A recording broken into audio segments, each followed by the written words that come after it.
rise and fall of Nokia when innovation sleeps. Disclaimer: some visuals and narrative elements in this video are AI generated for educational and storytelling purposes. While based on real historical events, certain scenes may be dramatized to enhance clarity and engagement. Nokia, a name once so powerful, entire countries measured their technological progress by how many people own a Nokia phone. There was a time when this company controlled over 40% of the entire mobile phone market. A time when Nokia didn't just mean a phone, it meant quality, durability, and unstoppable innovation. But then, almost overnight, everything collapsed. A giant that once ruled the world fell to its knees, not because competitors were stronger, but because Nokia stopped moving. It stopped listening. It stopped evolving. And in the world of technology, when innovation sleeps, empires die. If you love stories of ambition, innovation, power, and the rise and fall of great empires, make sure to subscribe, like, comment, and share this video. Your support helps us bring more powerful stories to life.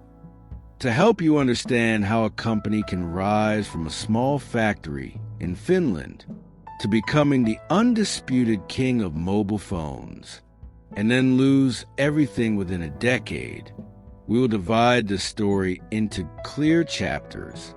Each chapter reveals the psychology, decisions, triumphs, and mistakes that shaped Nokia's destiny. Let's begin. Chapter 1: The Humble Beginning. The Forests of Finland. Before Nokia became a global titan, before the ringtone that half the world could hum from memory, before the smartphones, the rubber boots, and the electronics, Nokia was nothing more than a paper mill. Founded in 1865 by a man named Frederick Idestam in the forests of Finland, this tiny company produced paper for newspapers and books, far from anything related to technology. But here's what made Nokia's early story unique: adaptability. When the world demanded something new, Nokia shifted. When markets changed, Nokia adapted. From paper to rubber to cables to electronics to mobile phones. Nokia wasn't born a tech company. It became one through evolution and ambition. This early DNA, the willingness to transform, would one day lift Nokia to greatness. But later, the loss of the same adaptability would destroy it. Chapter 2: The Birth of a Tech Giant. The first sparks of innovation. In the 1970s, Finland was small, resources limited, competition fierce. But Nokia made an unusual decision: to invest heavily in telecommunications technology. Long before it was profitable, engineers at Nokia began experimenting with radio signals, developing some of the earliest mobile networks in the world. While other companies played it safe, Nokia gambled on the future. And in business, the future always rewards those who arrive early. By the 1980s, Nokia was building some of the first mobile phones. Massive devices carried in cars or bags. Heavy, slow, but revolutionary. They weren't pretty. They weren't fast. But they worked. And this alone made Nokia a global pioneer. Chapter 3: Nokia's Golden Age. When a company becomes a kingdom. Then came the 1990s. The decade that would transform Nokia from a regional company into a global empire. In 1992, Nokia released a Nokia 1011, the world's first mass-produced GSM phone. It wasn't just a product. It was a turning point. Then came the phones that defined a generation. The Nokia 3310, the Nokia 1100, the Nokia Communicator Series, the iconic Snake game. These weren't just phones. They were cultural symbols. Nokia became known for durability, battery life, simple design, reliability, unmatched network technology. Their slogan, connecting people, was more than marketing. It was reality. By the early 2000s, Nokia wasn't competing. It was dominating. Nokia's market share reached a peak of 40% of the global mobile phone market, an unbelievable number by today's standards. This wasn't a company. This was an empire.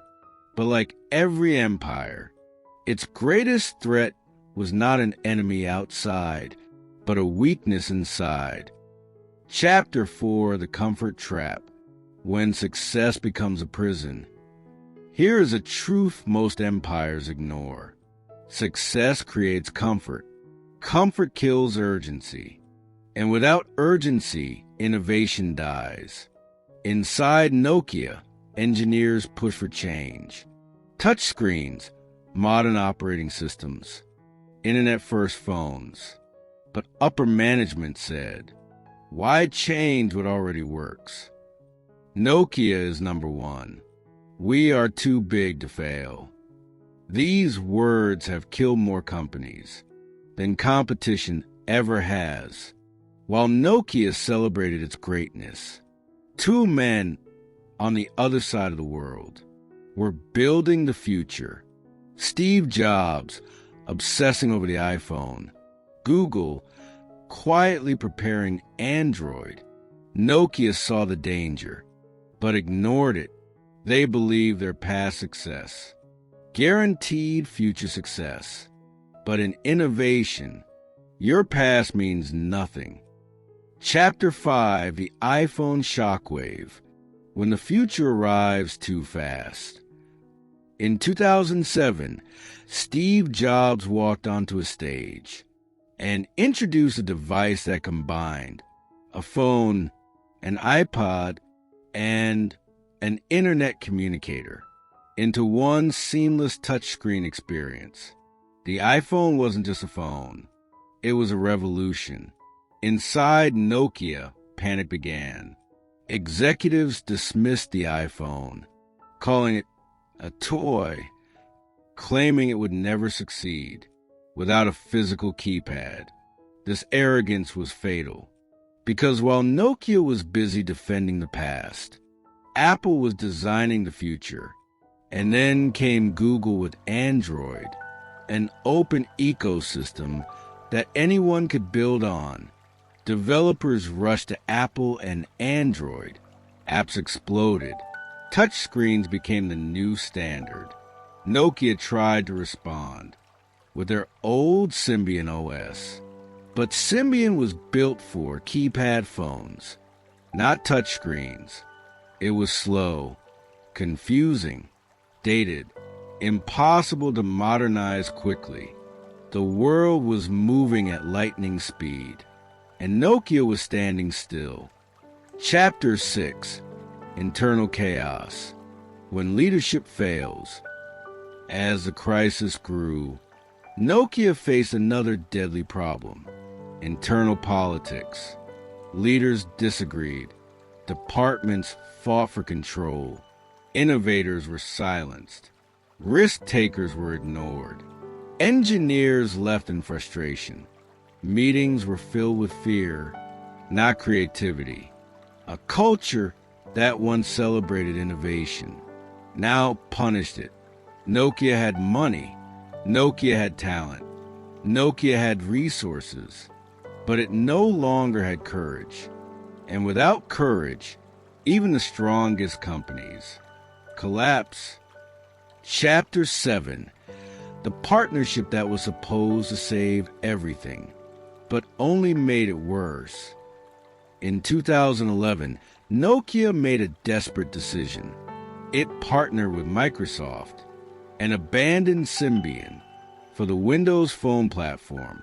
This move was meant to save Nokia, but instead it isolated them, because while Apple and Google were expanding their ecosystems, Windows Phone had almost zero apps. Developers didn't support it, users didn't adopt it, carriers didn't push it. Nokia had tied its fate to a platform the world didn't want, and the consequences were disastrous. Nokia's market share fell from 40% down to 3% in just a few years. This wasn't a decline. This was a free fall. Chapter 8, The Fall, when an empire finally breaks. By 2013, Nokia had lost billions. Phones weren't selling. App stores remained empty. The world had moved on, and the empire that once controlled the mobile phone world was now being forced to sell its entire phone division. In 2014, Nokia was acquired by Microsoft for $7.2 billion, a fraction of its former value. The king was gone, the throne empty, the empire destroyed, not by Apple, not by Android, not by competition, but by its own refusal to evolve. Chapter 9, Lessons from Nokia. When innovation sleeps, empires die. Nokia's story is not simply about phones.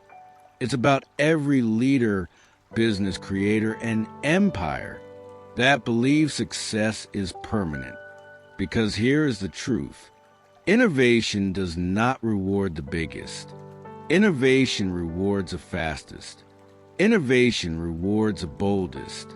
Innovation rewards those who see the future before it arrives. Nokia rose because it embraced change. Nokia fell because it rejected change. The very trait that built the empire became the trait that destroyed it.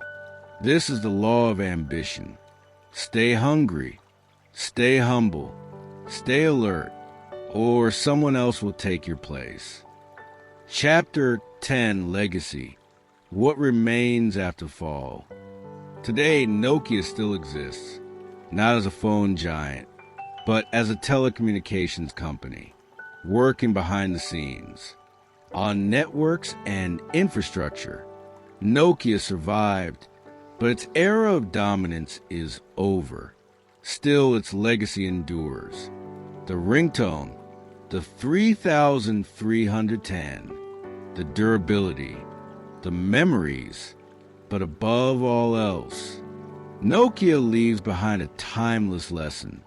Empires fall when they forget what made them rise. If this story inspired you, moved you, or made you think differently about ambition, make sure to like, comment, share, and most importantly, subscribe to Empires of Ambition. Here, we explore the rise and fall of history's greatest powers, nations, companies, leaders, and civilizations. Thank you for watching. And remember, innovation never sleeps, and neither should ambition.